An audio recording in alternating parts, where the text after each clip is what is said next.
सभी भक्तों को श्री शिवाय नमस्तुभ्यं। हर हर महादेव। ओम नमः शिवाय। जय महाकाल।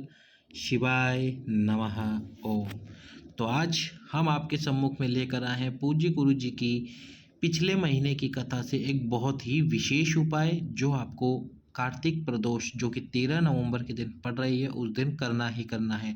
जितनी मेरी माताएं बहनें हैं जिनको इच्छा है पुत्र प्राप्ति वंश वृद्धि की, उन सबको ये उपाय तो करना ही है और इस उपाय को अधिक से अधिक लोगों के पास में शेयर भी जरूर करना है, क्योंकि यदि आप इस प्रदोष को ये उपाय नहीं कर पाए तो फिर अगले साल यानी कि अगले वर्ष आपको मौका मिलेगा। ऐसा क्यों? क्योंकि अगले साल कार्तिक का महीना आएगा, तब कार्तिक प्रदोष आएगी। और यदि आपने इस उपाय को इस कार्तिक के महीने या इस प्रदोष पे कर लिया यानी कार्तिक प्रदोष पे कर लिया तो फिर आपको हो सकता है कि अगले साल कार्तिक के महीने तक वंश की वृद्धि हो जाए, पुत्र की प्राप्ति हो जाए, भोले बाबा की आपके ऊपर असीम कृपा हो जाए। तो आप सभी इस वीडियो को अधिक से अधिक लोगों के पास शेयर जरूर करें ताकि वो सभी माताएं बहनें भी ये वीडियो देखकर इस उपाय को कर सके। केवल इसमें आपको दो वस्तुओं की आवश्यकता पड़ने वाली है और इन दो वस्तुओं से आपको ये उपाय करना है। शिव चौखट पर कैसे आपको ये उपाय करना है, पूरा उपाय चलिए हम आपको समझाते हैं। एक बार फिर से वीडियो लाइक करके चैनल सब्सक्राइब करके वीडियो शेयर कर देना। तो सबसे पहले आपको क्या करना है, देखो सबसे पहले तो करना क्या है, आपको एक कलश ले लेना है जिसमें आपको जल भर लेना है। साथ में ले लेना एक पात्र में आप कटोरी लो, ठीक है, गिलास लो, ठीक है, जो लेना चाहो वो ले सकते हो।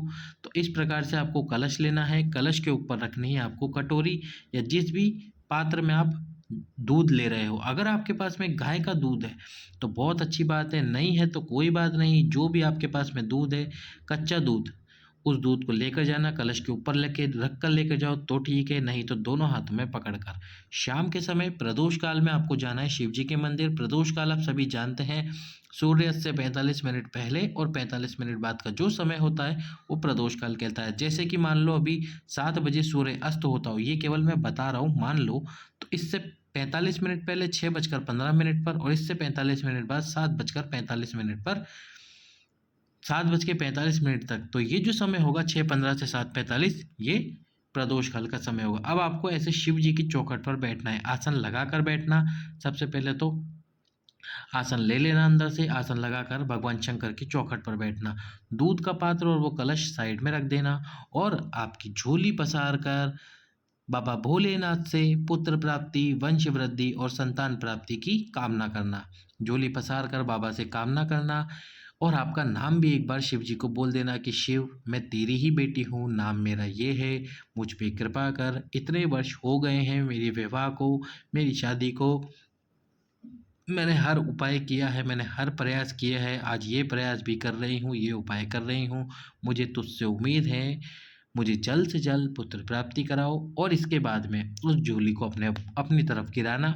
फिर यहाँ से उठकर शिव मंदिर में प्रवेश करना। शिव मंदिर में प्रवेश कर कर आपको क्या करना है, सबसे पहले तो तुमरुकेश्वर महादेव के नाम से जो आपके पास में कटोरी है या जो भी है, उससे आपको, जो आपके पास में दूध है यानी कि जिस पात्र में आपके पास में दूध है, उससे आपको माता अशोक सुंदरी के स्थान पर, सबसे पहले माता अशोक सुंदरी के स्थान पर वो दूध समर्पित करना है। दूध माता अशोक सुंदरी के स्थान पर समर्पित करने के बाद में, और ये काम आप करना दक्षिण दिशा से, यानी कि दक्षिण दिशा में जाना, उत्तर की तरफ मुख रखना और इस वहाँ से आपको ये दूध समर्पित करना है माता अशोक सुंदरी पे। और ये जो जल है जिसमें, और ये जो कलश है जिसमें आपके पास में जल है, कलश से जल भगवान शंकर के शिवलिंग पे समर्पित करना और सीधे ही शिवलिंग पे समर्पित करना आप तुमरुकेश्वर महादेव के नाम से। बस ये उपाय करके आना आप इस कार्तिक प्रदोष को। बाबा से विनती है, मेरी भी प्रार्थना है कि हे भोलेनाथ, जो भी माता बहन ये उपाय करे उनको पुत्र प्राप्ति, वंश वृद्धि, संतान प्राप्ति हो। अगला कार्तिक आने से पहले पहले आपकी गोद भर जाए और आपको 9 महीने बाद पूर्ण रूप से पुत्र प्राप्ति हो जाए, संतान प्राप्ति हो जाए। दूसरे उपाय की तरफ चलते हैं हम हमारे। दूसरा उपाय में आपको क्या करना है, आपके जीवन में यदि कोई दुख तकलीफ परेशानी चल रही है या यदि आपकी कोई विशेष कामना है, उसको पूर्ण करने के लिए आपको क्या करना है, 7 बेलपत्र लेने हैं। 7 बेलपत्र नहीं लेने, क्षमा करना, 1 बेलपत्र लेना है। 1 बेलपत्र के साथ में आपको लेने हैं 7 कनेर के पुष्प, 7 कनेर के पुष्प लेने, एक बेलपत्र के साथ, और इन सभी को लेकर आपको पहुंच जाना है भगवान शंकर के मंदिर में। शिव जी के मंदिर में पहुंचकर सबसे पहले तो आपको क्या करना है, जो नंदी जी बैठे होते हैं, यानी कि जो नंदी जी होते हैं, नंदी जी के पीछे की तरफ आपको आसन लगाकर बैठना है। जो बेलपत्र है, बेलपत्र के ऊपर आपको सातों कनेर के पुष्प रख लेने हैं। बेलपत्र के ऊपर सातों कनेर के पुष्प रखने के बाद में नंदी जी के पीछे की तरफ बैठकर इस स्थान पर बैठना है। बेलपत्र के ऊपर सातों कनेर के पुष्प रखने हैं। 5 बार श्री शिवाय नमस्तुभ्यम मंत्र बोलना है। कितनी बार? 5 बार श्री शिवाय नमस्तुभ्यम मंत्र बोलकर, और इसके साथ ही श्रम्भेश्वर महादेव, कौन से महादेव? श्रम्भेश्वर महादेव के नाम से आपको वो बेलपत्र जिस पे आपने कनेर के पुष्प रख रखे हैं, माता अशोक सुंदरी के स्थान पर स्पर्श कराकर भगवान शंकर के शिवलिंग पर समर्पित कर देना। समर्पित करने के बाद में थोड़ी देर बाद में आपको जो बेलपत्र है उस बेलपत्र को उठा लेना है और अपने साथ अपने घर पर लाकर रख लेना है। इसके साथ ही अगली बार फिर से आप उसको अगली प्रदोष को जाना है, कनेर का पुष्प और बेलपत्र लेके 2, 3 या 4 जितनी प्रदोष आप करना चाहो उतनी प्रदोष के बेलपत्र अपने पास रखना। 2 से ढाई महीने उस बेलपत्र को अपने पास रखना। जैसे ही आपकी सारी समस्या दुख तकलीफ समाप्त हो जाए, फिर उस बेलपत्र को वापस लाकर भगवान शंकर के शिवलिंग पे समर्पित कर देना।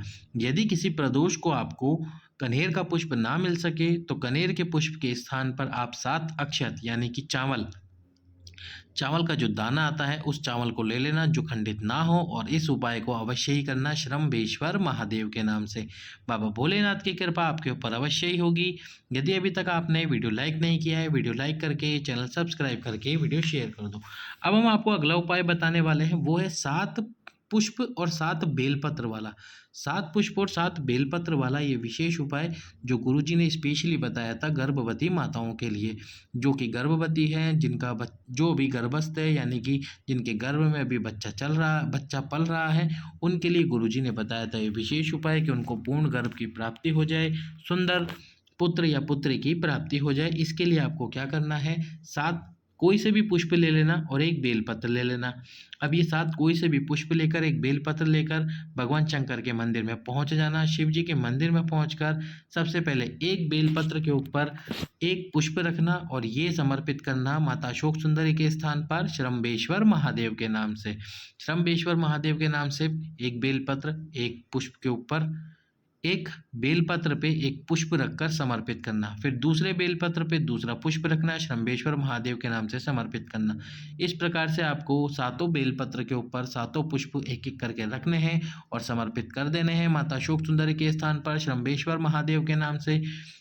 जो भी माताएं बहनें गर्भवती हैं उनको पूर्ण गर्भ की प्राप्ति होगी, हष्ट पुष्ट और तंदुरुस्त पुत्र की या पुत्री की प्राप्ति होगी। ऐसा गुरुजी ने अपनी कथा में इस उपाय को बतलाया था। अब हम आपको बताने वाले हैं सबसे अंतिम और लास्ट उपाय जो कि हमारे इस वीडियो का है, और वो उपाय क्या है? वो उपाय बताया था गुरुजी ने बहुत समय पहले कि यदि आप किसी रिजल्ट का वेट कर रहे हो, या फिर आपकी कोई परीक्षा देने जाना चाहते हो, या आपके जीवन में कोई भी दुख तकलीफें धन से संबंधित या जीवन की कोई भी समस्या XYZ जो भी हो, तो उसको समाप्त करने के लिए 5 प्रदोष आपको ये उपाय करना है। क्या करना है आपको? एक कलश के अंदर जल भर लेना प्रदोष के दिन, प्रदोष काल में। इसके अंदर आपको थोड़ा सा गुड़ डाल देना है, मूंग जो हरी मूंग आती है वो थोड़े से हरी मूंग के दाने डाल देने हैं, और साथ में डालना है एक शमी पत्र। एक शमी पत्र, हरा मूंग और गुड़ डालकर ये सभी वस्तुएं उस कलश में डालकर आपको पहुंच जाना है भगवान शंकर के मंदिर में, और उस कलश के जल को जो भी आपकी मन की बात है उसको बोलते हुए शिवलिंग पे समर्पित कर देना। और वो सारी वस्तुएं भी जब आप जल समर्पित करोगे शिवलिंग पे समर्पित हो जाएगी। कम से कम 5 प्रदोष इस उपाय को ज़रूर करना। यदि आप रिजल्ट का वेट कर रहे हो तो आपका रिजल्ट अच्छा ही होगा किसी सरकारी नौकरी के लिए, और जीवन में यदि कोई तकलीफ चल रही है तो वह तकलीफ 5 प्रदोष इस उपाय को करने के बाद समाप्त होगी। लेकिन केवल उपाय करने से फायदा नहीं होगा, आपको कर्म करना पड़ेगा। जो आप कर्म कर रहे हैं उस कर्म को भी करिए, तब बाबा की कृपा आपके ऊपर अवश्य ही होगी। सभी भक्तों को श्री शिवाय नमस्तुभ्यम। हर हर